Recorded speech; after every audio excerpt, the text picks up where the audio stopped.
welcome everyone. I'm Heather Fleming, founder of Conscious Nutrition.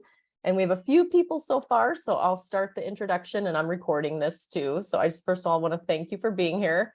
I have a dear friend, Melinda here. I have a new friend, Javier here. And Kathy, I can't tell if I don't know your last name yet, Kathy. I might know you though. I'm going to keep our videos off at the beginning because I'm recording this. So you don't have to have your faces out there, but then I'm going to stop recording and then we can do Q at the end for Q&A. So it's more personal and you can ask any questions. Then with your video on, so it's more intimate. So we have a more personal connection. And for now though, you can chime in anytime you want. If you just want to do it by audio, that would be great. You can unmute yourself and please chime in. You can raise your hand too, and you can go in the chat and I can check the chat. It should pop up for me. All right, I love to start all of my sessions with one hand on our heart and one hand on our abdomen, on our solar plexus. I prefer above my belly button, and relax your eyes and your jaw and take a deep inhale through your nose or mouth, whatever's comfortable for you, unless you're driving. Don't close your eyes. But go ahead and let's do 3 inhales and exhales together continuously. So go ahead and let out your breath first.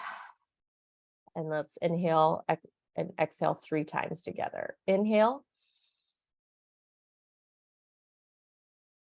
Release.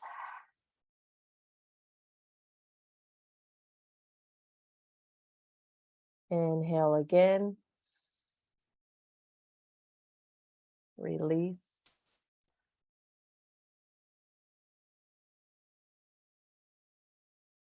Inhale. And letting go. All right. I'm so happy to have you here. I'm Heather Fleming, founder of Conscious Nutrition. Some of you are new to me. Some of you have known me forever. I want this to be about you. I was inspired to do a webinar just because I love inspiration. And I've been helping my dad for the past year, healing with pancreatic cancer back in Nebraska. And then I drove across country here with my dog and my RV and was so excited to like infuse my business again because my business was kind of on the back burner. It still was perfect. I was nurturing it and it was nurturing me, but I wasn't doing new creative things. So I've been studying a lot about the hypothalamus, the pituitary pineal gland. And so as I was driving, I got, how hyped is your hypothalamus? And I just like started laughing and I felt light and happy. So I was like, how about I make that a webinar? So you all are here because of a windshield driving time and for me to share some content that I was working on. All right, welcome, Buffy. All right, everyone, I'm going to go ahead and share my screen and start the presentation. And like I said, please chime in audio anytime you want. I am recording. So let's do no videos until the end, and then I'll stop the recording and then you can totally share Q&A or if any insights came up for you, or you're more than welcome to, if you're comfortable with it, to pop in too. All right, let's get going. All right, and here's my presentation. So Meals and Feels is my newest program. I wrote a recipe book called Meals and Feels. So we'll touch on that just a little bit at the end, but the rest is all complimentary content. This isn't like a whole, sales thing or anything like that. This is all complimentary content from my heart. And I want to hear about your heart. So yeah, Conscious Nutrition and I have been growing up together. Actually, my dear friend Buffy Owens is on the call right now, and she's Conscious Movements. And I'm now living with one of our other besties, and she's Conscious Environments. So she's a feng shui specialist. I'm living with Liv, Buffy. And so like we all did, actually, I believe Buffy gave Liv maybe too, but she for sure gave me Conscious Nutrition. And I felt so nervous to grow up with it. I felt like it was too big for me. And now I've been stepping in and we've been growing together for many years. All right, so today's presentation is how hyped is your hypothalamus? And again, this was from the windshield driving cross country that I just wanted to share some information and get back into my creative energy with my business and sharing conscious nutrition. So I love to share both the left and right brain. So you're going to see that the first part of the presentation is very left brain and the second part is right brain. So you could even call it logical and emotional or spiritual or intuitive. So logical, I love the logic. That's my clinical nutrition is my background, but I also love feels and emotions. Anybody here have emotionally eaten before? So I want us to definitely connect with that and not deny our emotions. All right, so here's our beautiful brain. And today we're talking about 3 of the glands and organs. And we actually, it's kind of funny. My clients yesterday, my members of my membership community are like, you didn't talk about the hypothalamus that much. I go, I know, but we talked more about the pituitary and pineal. But it's almost like the hypothalamus is kind of the mothership of those 2. And so we're going to talk a lot about the pituitary and pineal gland today too. So isn't this cool? So when I started nutrition, it was so like what to eat, what not to eat, try to eat perfect. It was very clinical, very scientific. But then we also have stress hormones and we also have external stress. So we all can't follow the perfect diet every day. And now quality of things, you know, our soil's being challenged, our water's being challenged. So I'm here to help us put it all together and have more ease with our food choices, instead of it being such a chore or it's a burden or it stresses us out more. So that's my whole function as conscious nutrition.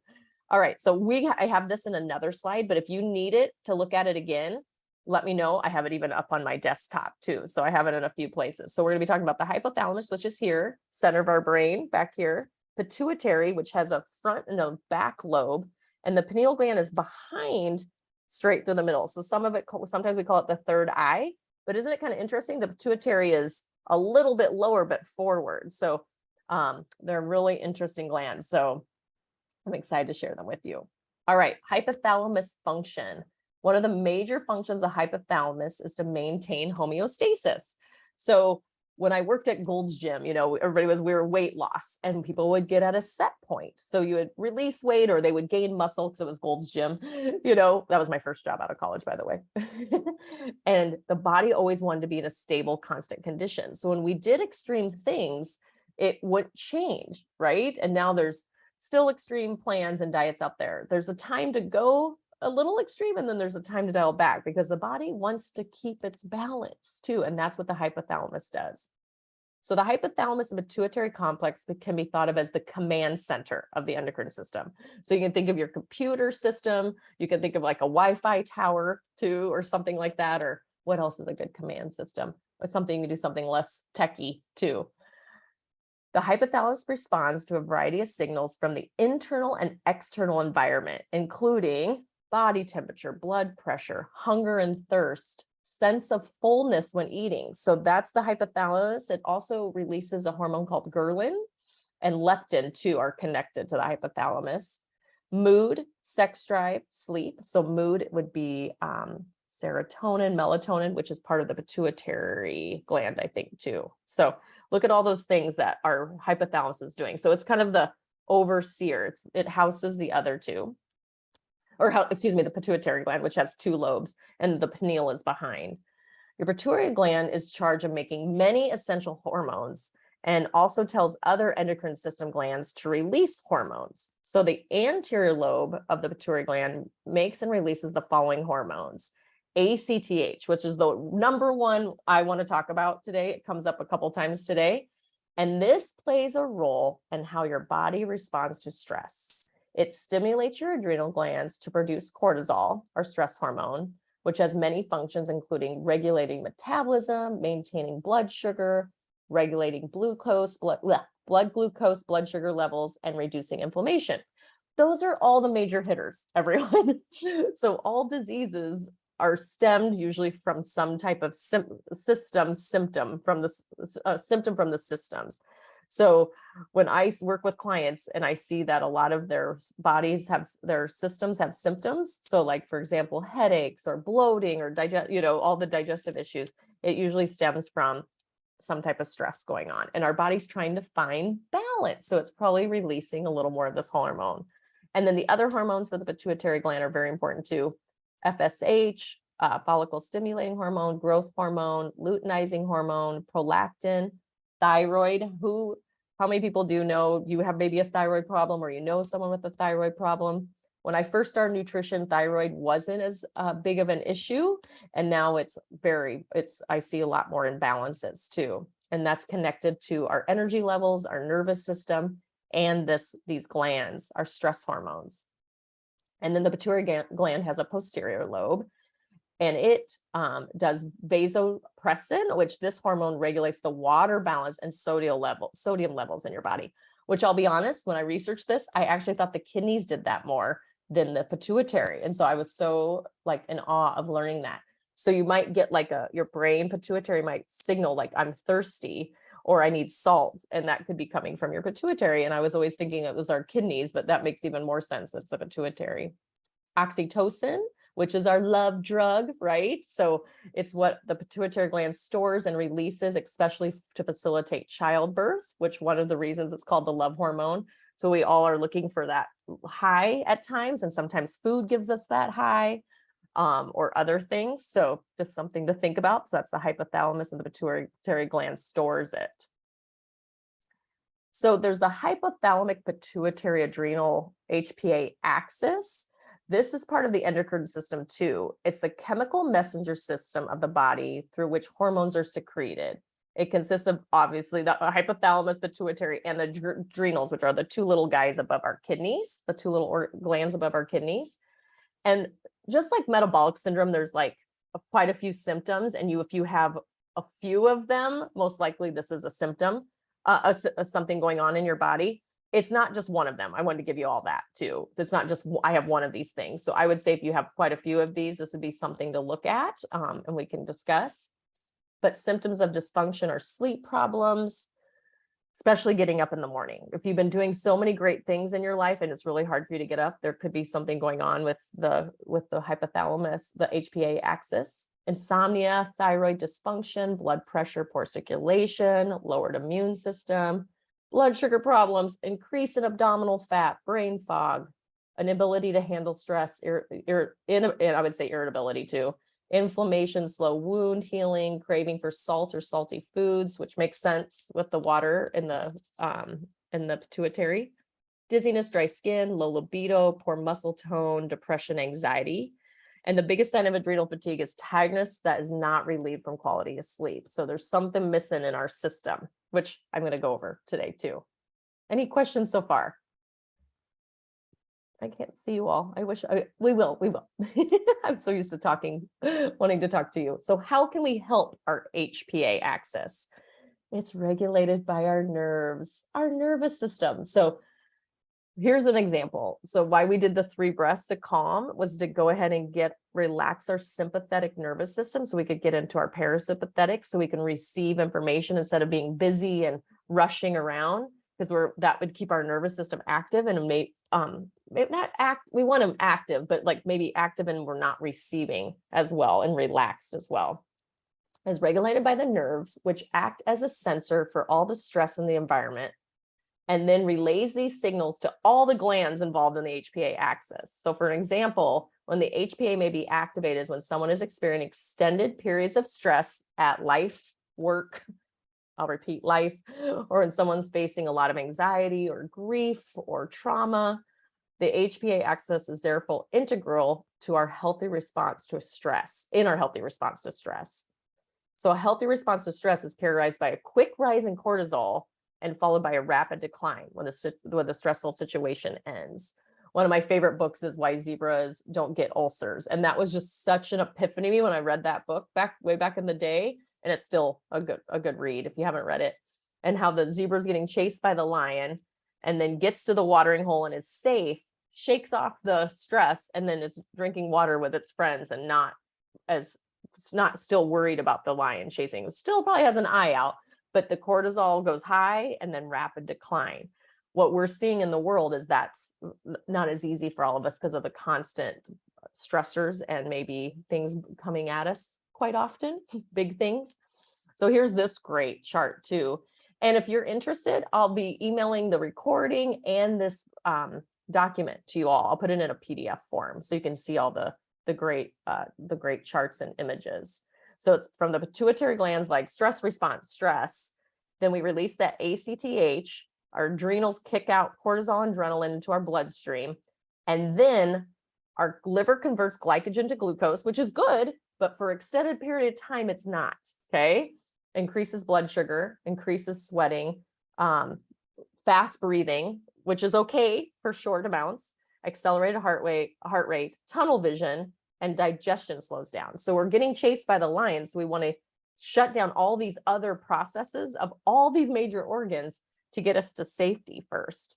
And so if this is an extended period of time, look at all the organs that get, I would say, depleted. That's the best word. And then we are mineral deficient, and then we need to replenish them. And then if we're not replenish them, we're stuck in the stress response. And one of my favorite things about nutrition, I don't have it in this PowerPoint, but we're either malnourished or we're toxic. And if we're toxic, we're malnourished. So that's nutrition. And then I would even add the stress response keeps us malnourished and toxic too, when we can't unplug or get our cortisol levels down. All right. So I came up with the feel your meal process to help us with the stress response. So it's feel your meal. And the reason why, and I'm going to kind of spin off the feel your meal with the nervous system, with the vagus nervous system, to talk more about the pineal gland and the emotional and spiritual aspect of the nutrition. So I was already madly in love with the vagus nerve. And then I was studying more about the pituitary and the pineal gland. And now I love the vagus nerve more. I didn't know I could fall in love with the vagus nerve more. So the vagus nerve is the vagabond nerve that gathers information from our organs and our body back up to our brain.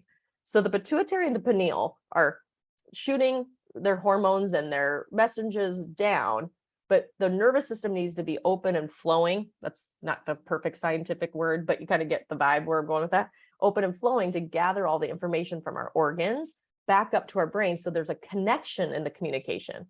So we're not stuck in the stress response and the body's not receiving it or relaying information back. So my simplest, I'm going to stick with this for a long time, is to take 5 deep breaths. So today we did 3. We did 3 to open today, but they were long ones. So when this is happening and you're like, I like to use this visual. I'm in a tennis match with my head. Should I eat this? I don't know what to eat. What am I hungry for? Oh gosh, everybody's eating pizza. Should I have pizza? But that might make my stomach hurt. So I'm not in my body. I'm in fight or flight up here. So I always visualize the tennis match. I should or shouldn't. I should, I shouldn't. And so pause, take the 5 deep breaths.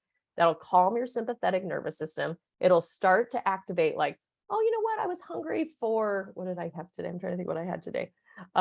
Spinach. I bought a bunch of spinach yesterday. I was been craving it because it's really hot here. It's like 95 to 98 degrees here.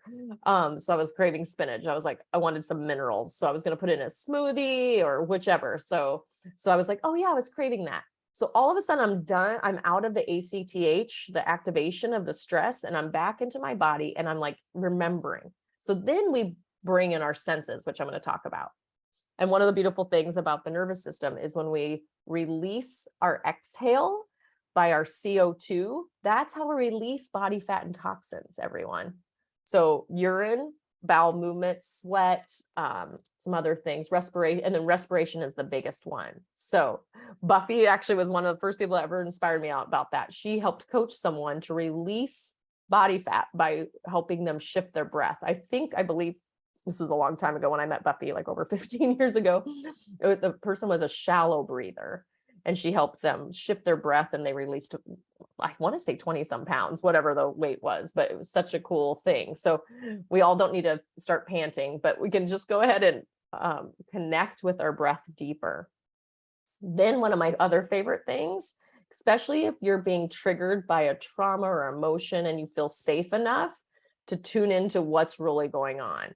So I can share this one. Well, yeah, I'll share a fun one. So everyone was having pizza here, right? Javi, everyone was having pizza last night. I was like, oh, am I going to have pizza? My stomach doesn't always love pizza.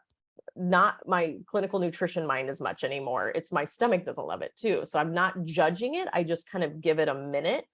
And I was walking down the hall going, oh, I wonder if I'm going to eat pizza or not. And my stomach was like, no. But then my emotion was, but I want to connect with everyone. Right. So my emotion was, but I'm going to feel left out, but that wasn't the real truth. So I made carrot cake. So we ate carrot cake and I connected with everyone and felt perfect. So just allowing myself to go, oh, but you just want to connect, but you have to eat the pizza to connect. So there's a story. So instead of us judging and staying stressed about it, we allow the emotion to flow. And Jill Bolte, who I love her work too, by the way, she's Whole Brain Living and Stroke of Insight are her two books. I think she has like the most famous TED Talk out there called Stroke of Insight. And she suggests to allow the emotion just 90 seconds, which scientifically allows the pituitary and the hypothalamus to go ahead and release the chemical. And then we let the chemical kind of do its thing instead of blocking it or getting it stuck too. And then of course there's other modalities, EMDR, hypnotherapy, meditation, visualization, EFT, breath work. Buffy is a Feldenkrais practitioner, which is all nervous system. I would add that on there for sure too. So we talked a little bit about the parasympathetic and vagus nerve. So it's all about your gut brain connection. So you see our brains up here doing a lot of activity, and then our bodies over here either stuck or stressed maybe, and we're trying to connect that more. So there's heaps of books out there about, gut brain connection with food, which I love. I have a vagus nerve exercise on my YouTube channel, which helps us relax our nervous system.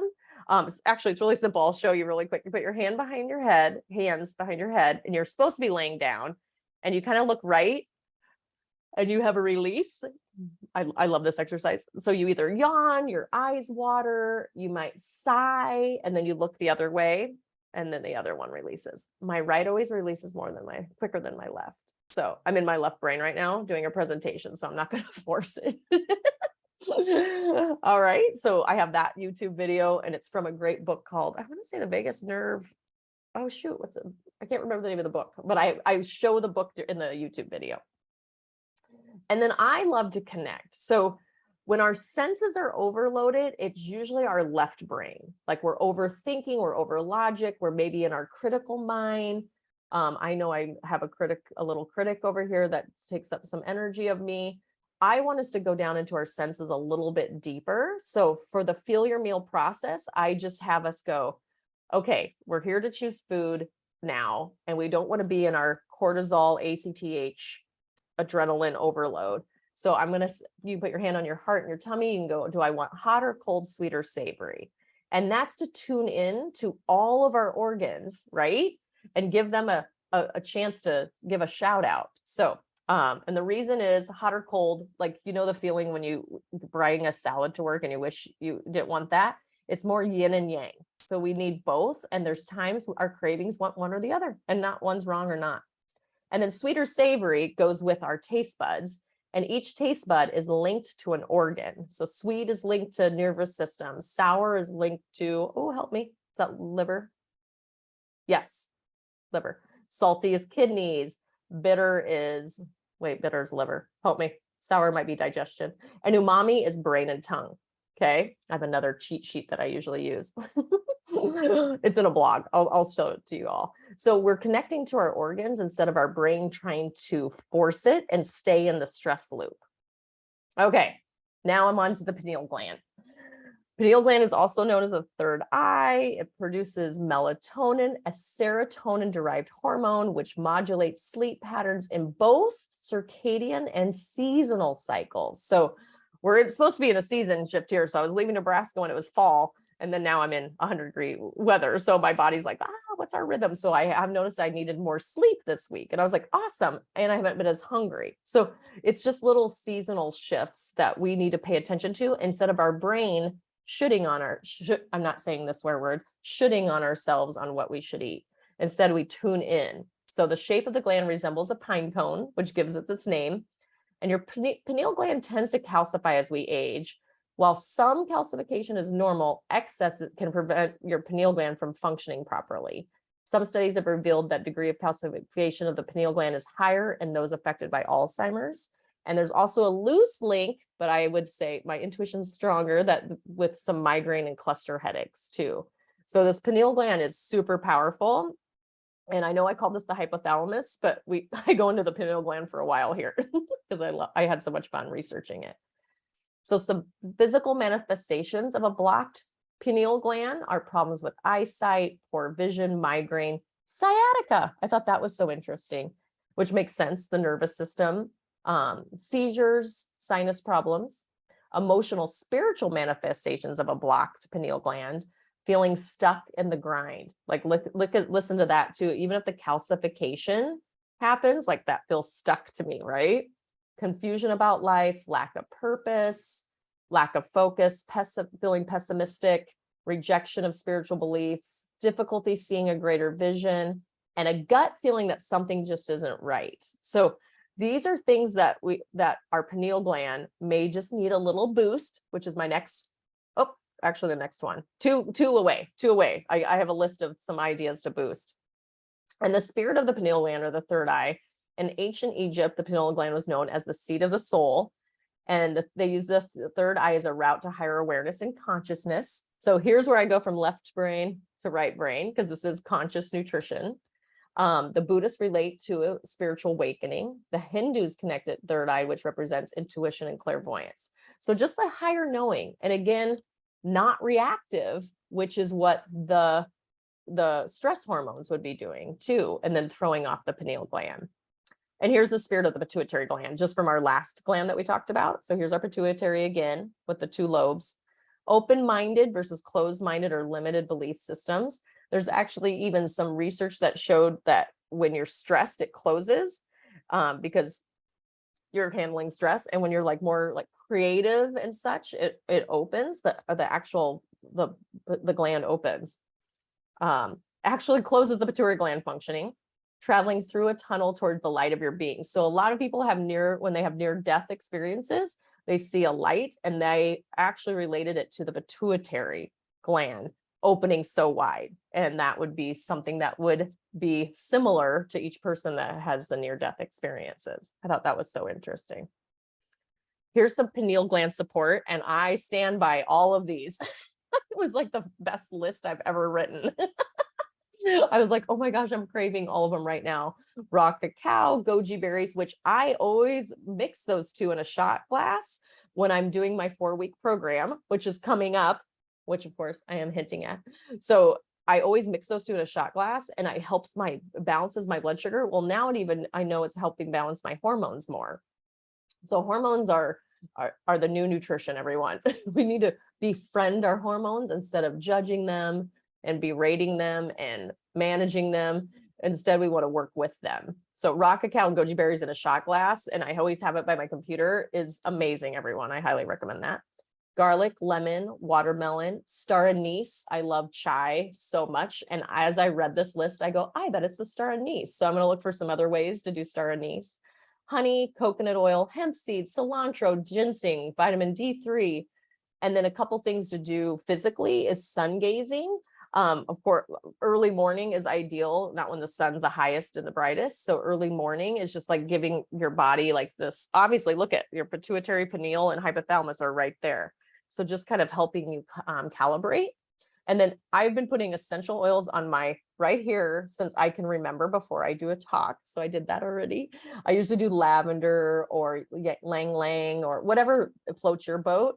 But I've done that forever, and it calms me down because I am a talk. This is me off caffeine. I'm just a fast talker. I even tried to slow myself down before I got here. So I highly recommend that. You can even do like your whole temples too. Okay, so here's the spiritual part. I'm calling it manifest from your organs to get out of fight and flight / stress response and create new feelings.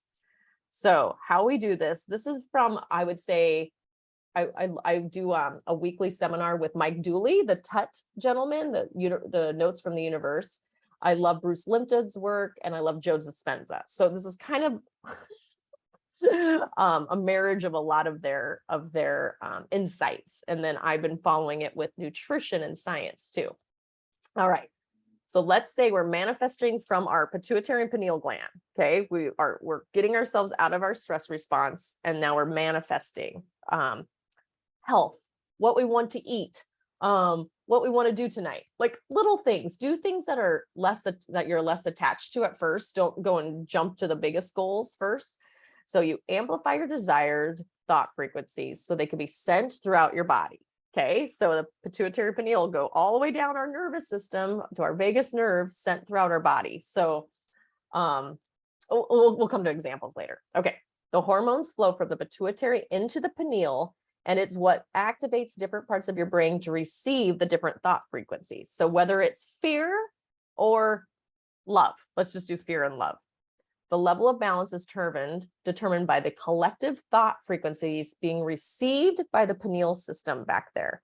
So for example, if I've never done plumbing before, I don't have a very strong collective thought process around plumbing versus sitting there watching a plumber. Then I'm learning, and then I actually go apply it. Now I actually have a new thought frequency, right? So whenever we go and try something, at first it feels so daunting because we don't have, it's brand new to our thought frequencies. So we have to pick it up and practice it. Okay. The more the pineal activates the pituitary to secrete its hormone flow, which activates the brain to receive even higher thought frequencies. Okay. So if you're in fear, guess what you're doing? The stress hormone's going higher too. So I'm doing just fear and love. We don't have to go specifics. We can just do fear and love and practice balancing the fear one probably. Okay. So thoughts are everything.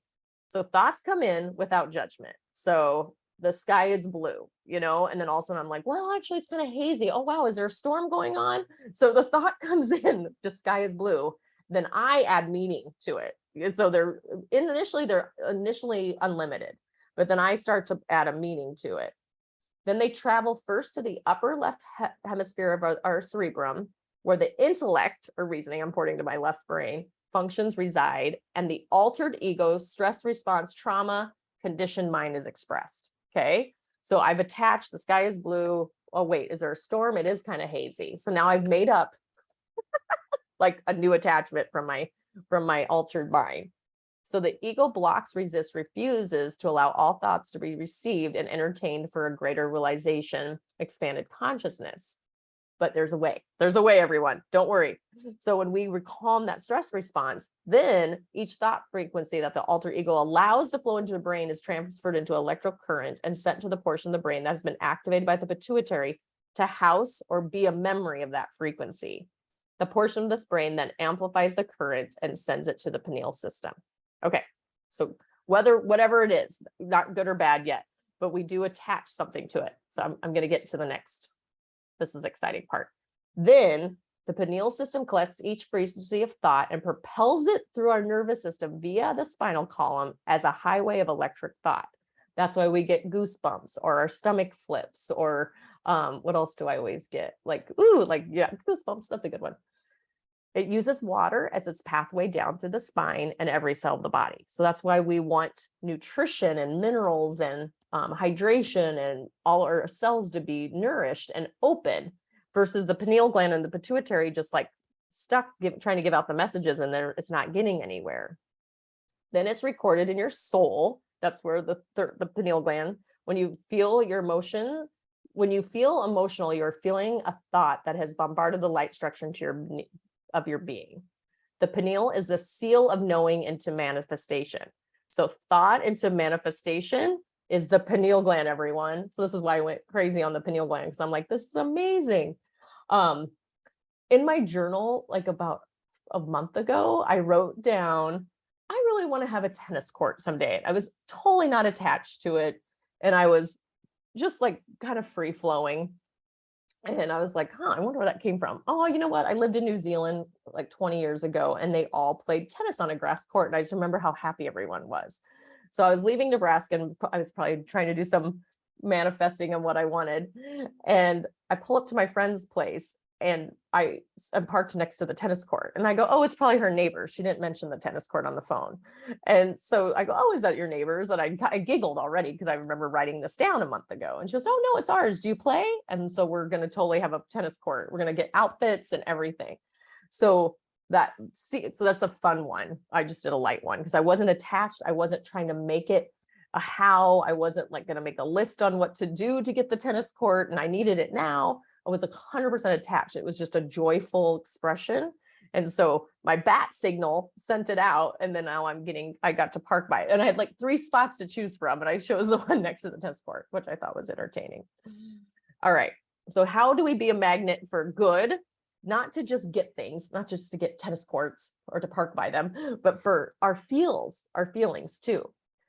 Expectancy activates the electromagnetic portion of your light field to draw to you like a magnet the likeness of whatever your collective attitude is thinking. So remember, I didn't know about plumbing, then I watched and then I practiced. So now I have a little more collective attitude about it instead of like, oh, I can never do plumbing.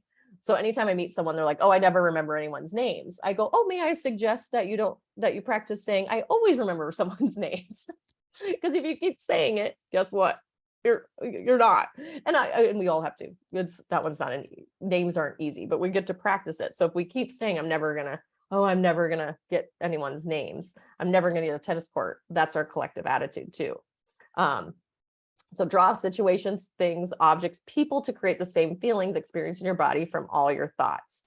So I wrote an article about a couple months ago. Oh no, gosh, it's been a while ago. This is one of my favorite articles. The Science of Creativity from Time Magazine. And actually, do I have it up? Well, I'll have the link here. And what they did is they put like electrical nodes on people's brains, and they showed them 3 words. And I want to say it was crab, tree, and pie. There's kind of an example. And they had to sit there. And when they finally got the answer, they saw electrical part of their brain light up right back here behind our right lobe. And the pineal gland is not too far back in there. And the answer is apple. So apple tree, apple, what did I say? Pie, and crab apple. So it was all 3 words. What's the common word that goes with it or something like that? And they caught that bright. So their collective knowing answered that. They didn't sit there in their left brain and go, what's the word? What's the word? What's the word? What's the word? It was like a collective feeling. And so the people that were doing the test said it was like their intuition told them. So I would call that our collective. So the more we work on that collective thinking, and I get to help it with nutrition instead of the old rigid, complicated, the diet has to be perfect and we're never going to get health, like climbing a mountain every day to figure out our nutrition. I want us to make it more collective and simple, and we're trusting more of our organs. And then I wrote down a fun one that I remembered as I was doing this presentation. I was a lifeguard back in college, and I remember one night I had a dream that my nervous system, I woke up and I could do a 1.5 flip off the high dive. And I've never really thought I wanted to do that. I think I kind of was playing around with trying to do it that summer, but I felt it so like real that I did it in my dream. So my nervous system and my pineal gland, whatever, gave me the hormones to go try it. And I went and did it the next day. And so I thought of that when I was doing this. So an example of the altered ego blocking us is, like, I've used a few, but like, I love dogs, but I got bit by one once. And now fear is associated. So we have judgment plus resistance plus block. So how's that affecting our pituitary and pineal and hypothalamus? Like, how is that going with our stress hormones? So every time we see a dog, we're going into the HPA axis of stress, the ACTH, we're doing that major stress. And we just want that for a little bit. So why I brought that one up, I got bit by a German Shepherd a long time ago. And then one of my besties had 2 German Shepherds I watched all the time.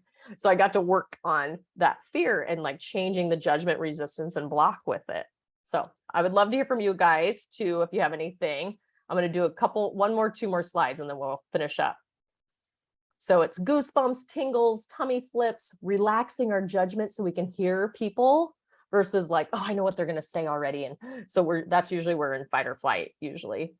We release stressors quickly. One of my clients last night said, Hopo Ono. She does that. I'm sorry. Please forgive me. Thank you. I love you. So like a mantra, it's a Hawaiian mantra to cleanse yourself of bad feelings and repeat while your eyes are closed as a kind of meditation. So whatever works for you. Today, I like laid in my RV and just kind of like was playing around with my energy going from my belly button up to my pituitary, my pineal back around, and just like feeling a loop and just seeing what came up for me. I was just playing because I'm having so much fun sharing this with you all. All right.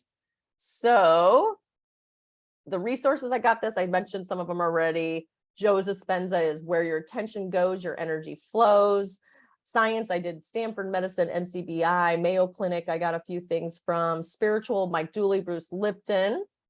And then I do conscious nutrition. So we're heading into the last quarter of 2022. I can't believe it. So every quarter I do a live group program, and we have a 4-week masterclass beginning October 11th. And it's a Tuesday, and we meet every Tuesday for 4 weeks. And sometimes I throw in some bonus calls in there too. And we go through my 4-week masterclass, which is very gentle. Each week is a different organ that we highlight and we nurture. We work on our stresses. We work on the old stories that we might be telling ourselves around our health. It's all my programs, actually. It's all of them merged together, and we do it really easy and joyful and very compassionate. And that's group. And then you receive 2 personal one-on-one calls for the rest of the year. So October, November, December, monthly healthy happy hours. So every month I do a different topic. So this month, yesterday was this topic for them because they were my practice round. So I love them. And then all my programs are included in there. And my new one is included in their private Facebook group.